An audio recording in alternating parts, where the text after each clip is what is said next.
For more on the attacks, the investigation, and the lingering questions, let's turn to Bulent Aliriza. He's Director and Senior Associate for the Turkey Project at the Center for Strategic and International Studies. Bulent, welcome. Thank you. The Turkish government has put the blame on ISIL. At least they say they appear to be the prime suspect, and yet no claim of responsibility from ISIL, which is their usual method of operation, or MO. Do you find that surprising, and do you believe there are other suspects that could have been involved? It's not surprising because, remember, we had a bombing in July at Surge, right on the Turkish-Syrian border. That was also blamed on a suicide bomber from ISIL, but no claim of responsibility came from beyond the Turkish-Syrian border, from ISIS.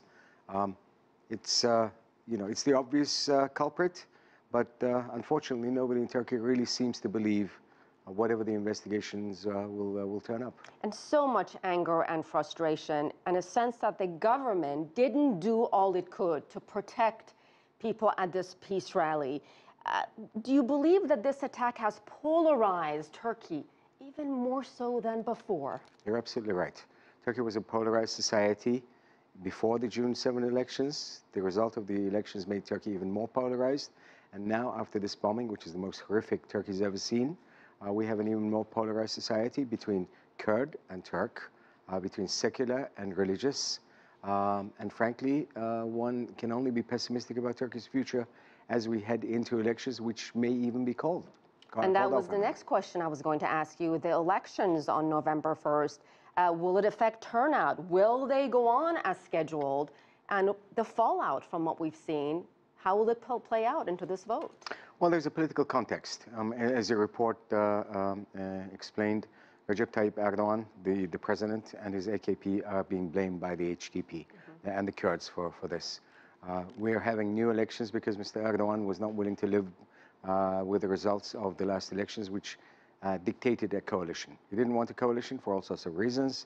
Now he's pushing for new elections, and it looks unlikely that he will get a different result. So there is speculation in Turkey that this kind of event may lead to the calling off of the elections. But whatever happens between now and the elections, or if the elections go ahead on election day itself, frankly, Turkey is heading into even more troubled waters.